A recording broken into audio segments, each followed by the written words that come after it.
En principio, debemos identificar qué elementos componen una máquina de estados. En este caso podemos ver tres elementos en concreto: el contexto, el estado abstracto y el estado en concreto que queremos que realice. El contexto, como bien dice acá, mantiene una instancia del estado concreto que se está ejecutando. El estado abstracto, que es una clase abstracta, va a definir una interfaz, ¿sí?, que va a encapsular a los comportamientos en común, a los métodos, mejor dicho, que tengan en común esos estados o esos comportamientos. Y por último tenemos el estado concreto, que es el comportamiento que queremos que tenga.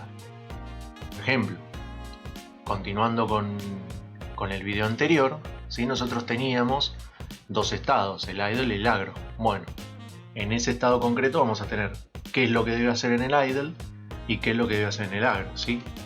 El idle que no hacía nada, y después el agro, a partir de una determinada condición, detecta al jugador en este caso, ¿no?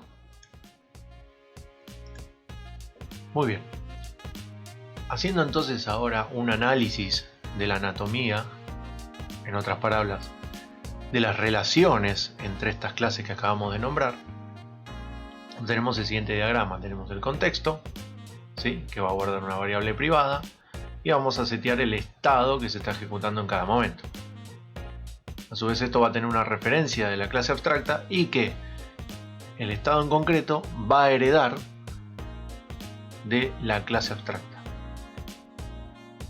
Esto implica que el contexto es el que va a estar asignado al objeto de juego, ¿sí? Este va a ser el que tenga el mono behavior, y estos dos no. Vamos a ver más adelante en el video la implementación. Pero antes de continuar, definamos qué es una clase abstracta. La clase abstracta entonces son aquellas que no se implementan directamente, sino que se utilizan como prototipo o molde, digamos, para que las clases derivadas implementen esos moldes. Además, podemos notar que si los métodos que definimos en esa clase son abstractos, estos van a tener que ser sí o sí sobrescritos en las clases derivadas. Adentrándonos ahora en la implementación, vemos que nuestra clase abstracta, que es nuestra clase base, se llama EnemyBaseState, el cual contiene dos métodos, EnterState y UpdateState, y ninguno está definido ahí. Recordando que el UML tenía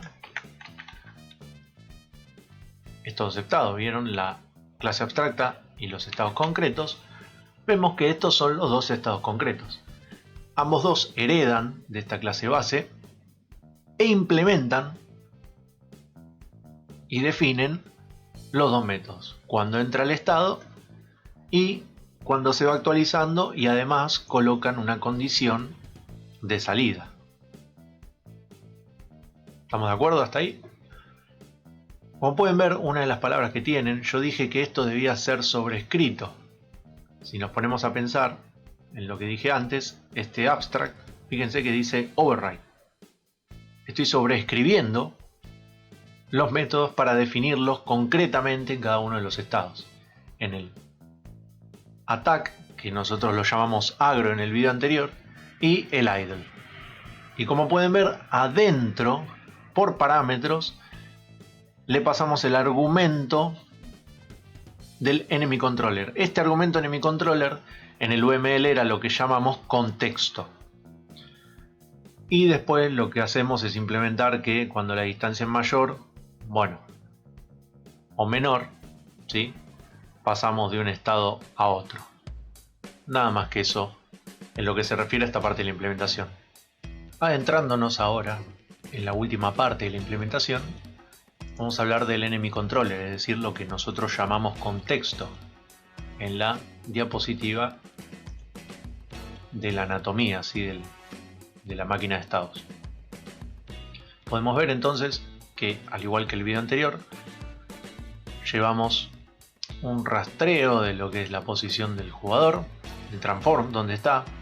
Guardamos en una variable la magnitud, es decir, la distancia que tiene el jugador al enemigo. Y por otra parte establecemos un límite de distancia para cambiar de estado, ¿sí? Cuando vamos del estado idle al estado attack y viceversa. Entonces, yendo a Visual Studio, vamos a ver que tenemos una propiedad y tenemos una variable privada, que es la que lleva el estado, y otra variable pública que va a setear, va a devolver el estado en concreto que se está ejecutando a cada momento.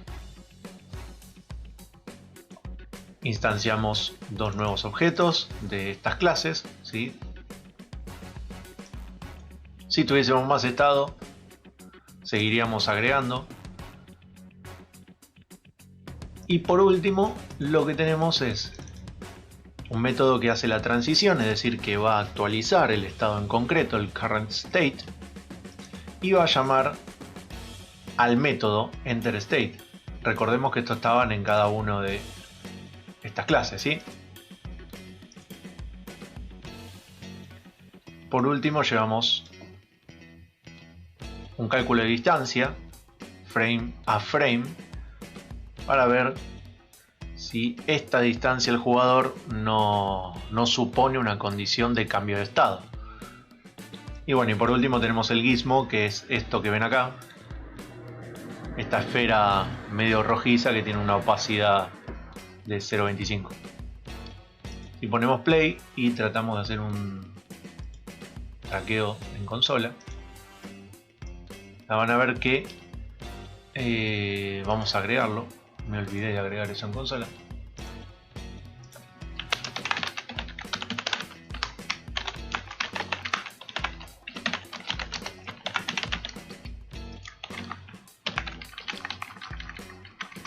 Y vamos a agregarlo también en ataque.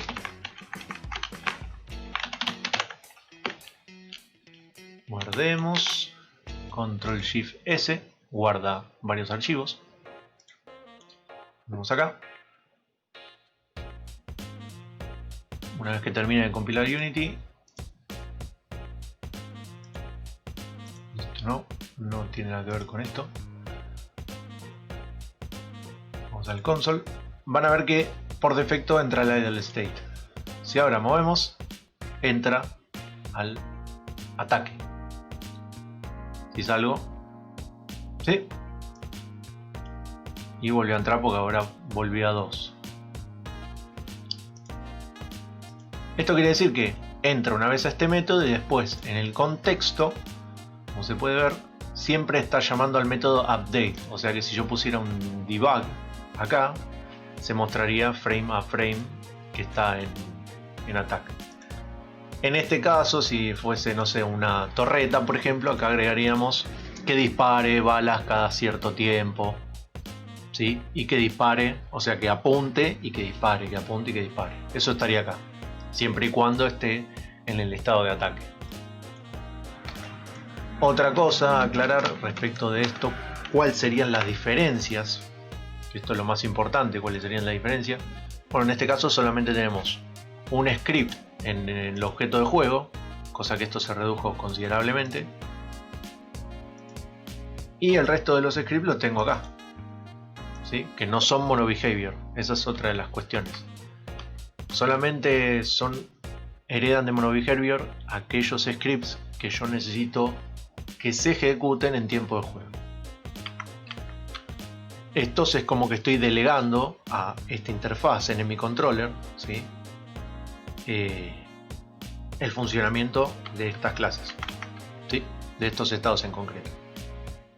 Entonces, para finalizar el video, acá tenemos dos imágenes.